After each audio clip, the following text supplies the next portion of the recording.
is Reciprocal Teaching, HYP for Distance Learning from MTSS Engagement. We have Dominique and Amy. So let's see if they are here. They are. How are you? We're doing well. How are you? Good. Good. Good. So great to see you all. I just want to welcome everyone to our training. You'll notice at the bottom left-hand corner, there's a bit.ly there. And if you jot that down, that'll give you access to all our slides. I am Amy Downs. I am with the MTSS Engagement Department. Today, we're going to be talking to you all about reciprocal teaching from our toolkit, modes of instruction and student practice. And I work with Zone 2. And Amy before. And we are receiving a little bit of a feedback. I don't know if someone has their YouTube channel turned on or if Dominique, if you don't mind muting, sometimes that helps with the feedback as well. Okay, I think it fixed. So you can continue. Hi, I'm Dominique Dobson-Penn with MTSS Engagement, and I am the resource teacher for AIS schools. I'm going to start by showing you the components of our department for multi-tiered systems of supports known as MTSS. The concept map provides a visual of the department within MTSS. So one department is MTSS Academics. The MTSS Academic Department supports schools by ensuring teachers are providing all students with academic supports that includes differentiation, personalization, and enrichment activities that are guided by the Universal Design for Learning principles, focusing on Tier 2 and Tier 3 interventions and support. Another department is MTSS Behavior. The MTSS Behavior Department supports schools in implementing school-wide behavior systems and frameworks. The two frameworks used by JCPS are Positive Behavior Interventions and Supports, PBIS, and the Behavior Support Systems Model, which is in line with PBIS and restorative practices. In addition, the team supports school personnel in understanding and utilizing classroom management strategies. Additionally, there is the MTSS Re-Engagement Department. The MTSS Re-Engagement Department supports students who are transitioning back to their home schools from Miners Daniels Academy and Breckenridge Metropolitan. And then our department is the MTSS Engagement Department. The goal of the MTSS Engagement Department is to increase student achievement by equipping teachers with high-yield pedagogical practices to maximize student engagement. 6 MTSS toolkits were created to provide resources for Tier 1 instructional practices to increase student engagement, reduce student behaviors, and to decrease disproportionalities. The 6 MTSS toolkits were created to provide resources for Tier 1 instructional practices to increase student engagement and reduce student behaviors. Here are the 6 MTSS toolkits. When you go to the bit.ly that we shared with you at the beginning, you will be able to click on the toolkit image. You will have access to the MTSS department webpage and those toolkits. So please check that out when you have a chance. Listed are the MTSS engagement resource teachers for each zone and level. Please note who your MTSS engagement resource teacher is so you can reach out to them, and we're all happy to support you. So for today's session, we will explore ways to implement reciprocal teaching with your students, whether it be brick and mortar or virtually. So the modes of instruction and modes of student practice toolkit is unique as it has 2 parts to it. As teachers, we must first deliver various modes of instructional strategies, provide students with higher rates to reach understanding. Once students have learned through high quality instruction, teachers should create opportunities for students to practice their newly acquired knowledge. The key to improving, deepening, and truly grasping the concept is providing a variety of effective opportunities to practice. Today, we're going to focus on the mode of instruction called reciprocal teaching.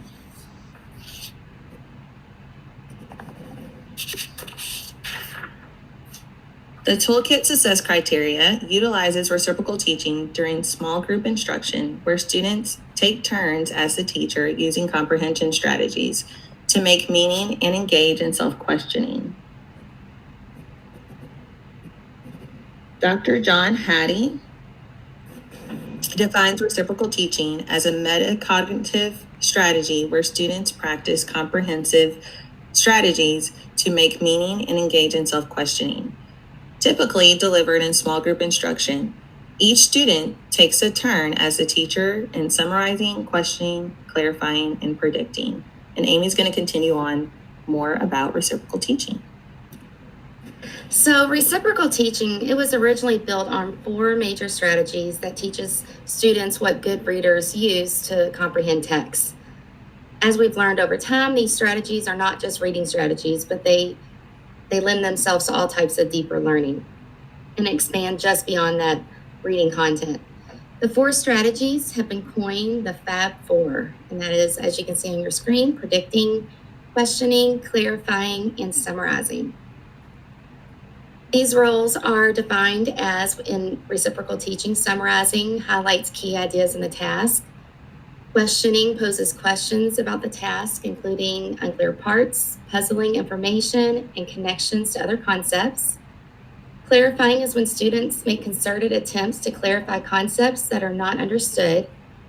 And predicting is where students deliberate on what is implied in the text and make connections to prior knowledge. As I mentioned in the previous slide, it's been coined the Fab Four, and that's what they use to refer to these strategies. They called it the Fab Four because each one individually is a powerful key to understanding. However, when you put them all together and use them all as one, they become that much stronger as a unit. A connection would be similar to a band. It might be full of musicians who individually can play instruments beautifully, but when they put them all together, they create this masterpiece of music. So that's why they call it the Fab Four, because they're great individual, but together we really get to that deeper learning. So as teachers, you all already understand that teaching each strategy individually is going to be quite a task. So you're going to understand that also when you're going to put them all together, it's going to be pretty challenging. And that is why this practice is so powerful. It's not an easy one to get to, but with lots of practice, you're going to see higher levels of understanding. So rather than just teaching the practice and throwing it at students immediately, you want to engage them in a scaffolding approach. The approach that's most common is I do, we do, you do. You're going to see at the bottom here, at the bottom right-hand corner, the purple link, Dominique is going to also put it in the chat, are just some reciprocal teaching cards. Typically, these are great for when we're in person. Eventually, we'll get back there and maybe you can print these out, laminate them, but these cards are good to show students so they can practice the roles and know exactly what they're supposed to be doing, depending on the role that they have been assigned. Okay, so now we're going to look at an example on how you can use this practice of reciprocal teaching digitally in a whole group setting. We're going to use the platform of Google Jamboard, which I'm sure you've seen a lot of. The great thing about Google Jamboard is you can use the same platform for multiple different purposes. You're going to notice that this example is going to center around a photograph. And the reason that it does that is because this is how we would practice it in a whole group setting. Typically, once your students know how to do this, you're going to use content-related topics. But just so they're concentrating on just the task, we're going to focus on a photograph today. So this is an example. As you can see in the middle, those are the directions on what they're going to be doing. So they're going to participate in a digital whole group reciprocal teaching practice. And typically you're going to have 4 students in each group. You're not going to usually do reciprocal teaching in a whole group setting, but like we said, you're going to have a lot of practice in order to get, your best bang for your buck. So In the middle is the instructions, and then we just divided our whole group into 4 different groups or sections according to birth month. So January through March, we would tell our students, okay, if your birthday's January to March, you're going to be predicting. April through June, it's down there as summarizing. July through September is questioning, and October through December is clarifying. And again, we have the directions for what each task will do. The next slide is what they would see. This is the photograph we're using. And then now you'll see what a completed Jamboard is with this reciprocal teaching. I'm going to give you a moment to look over that. And while they are looking over it, Dominique, do you mind sending me the link to your presentation so we can link it up, as well as I can post it in the chat as well, so our audience members, they can follow along and click on those links. Yes, ma'am. I'll do that right now. Awesome. Thank you. You're going to notice that the pink sticky notes are connected to the blue ones. That's because the blue sticky notes role was questioning. So they're asking a question, and the clarifier roles were pink. So they're just trying to answer that question. And the whole point of reciprocal teaching is to really get to that deep level of understanding. And so they don't have to worry about getting a correct answer. It's just a way of getting students to really dig deep into whatever the question is, whatever the content is, and to look at it in a different way and possibly see things they wouldn't have noticed had they not played these different roles. So that is an example using a Jamboard, how you could do it whole group. Back to here.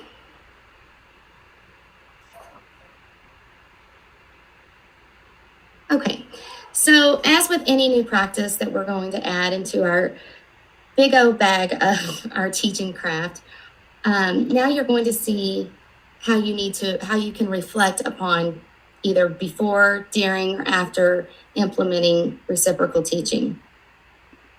As you eventually plan to hopefully deliver this strategy with your students, again, it's important to make that time to reflect. Here are some questions on the screen that you can see of things you might ask yourself and your colleagues to help guide that planning. How could students benefit from participating in this reciprocal teaching strategy? How do we get students to the point where they can teach each other? And then what would be a benefit from doing this reciprocal teaching activity no matter the content of the class? So this is just there for you to reflect back on or to use when you plan in the future. So what's next? In an upcoming PLC, you can use this resource that, again, Dominique is going to link up in the chat. You all are getting really, really proficient at using digital platforms for planning now as well. Again, what we're used to is being in the building and doing these PLCs, but whatever platform you're using for your PLCs, whether it be Google Meets or Microsoft Teams, Zoom, you could pull this form up and use that as a planning guide to dive deeper into reciprocal teaching. This also is something that you could use to help you dive deeper into really understanding how to incorporate reciprocal teaching. There's a link on here. Again, I think Dominique's going to put that in there. That's a video that will help you and your colleagues see it in action in different classrooms and different level classrooms of reciprocal teaching happening in action. And here's a turn and talk that you all could use with your colleagues as well. And that is the conclusion of this. We wanted to open the floor if there's any questions. You'll notice also our website is on there, and there's a plethora of resources that you can use from our departments in MTSS. Awesome. And I am now including the link as we speak on the schedule. So all of those resources will be included on that schedule as well. And I am doing that right as we speak right now. Kind of multitasking, pretty here. Oh, there we go. So now it is linked to that schedule. And April, she has a comment that the reciprocal teaching cards have great questions and sentence stems. So is that used in all content areas or some? Yes, you can use it in any content area. As you see, we just used it with a photograph. But it's a way to get students to dig deeper into whatever content level that the focus is in. It started originally with reading, but us teachers have gotten pretty crafty over the years, and we've been able to be creative in our teaching, and so it can go across all contents. Awesome. I think that is all. Yep, I'm just making sure that your slides are linked, and I see that people are in there now hopping in and accessing those resources. Do you have anything else you would like to share with the audience that are tuning in? Well, just that, again, like Dominique shared, she shared the slide with our whole department. We are here with open arms to help collaborate with you and your teammates on how to continuously grow in our craft of teaching, especially now that we're doing this digitally. We've had to rely on lots of other departments ourselves, and we're all just trying to work together. So we're here. Contact us anytime. We'd love to collaborate. We can collaborate and show you how to use reciprocal teaching with different subjects and a variety of ways as well in classrooms. So just reach out to us. Awesome. Thank you, ladies, so much.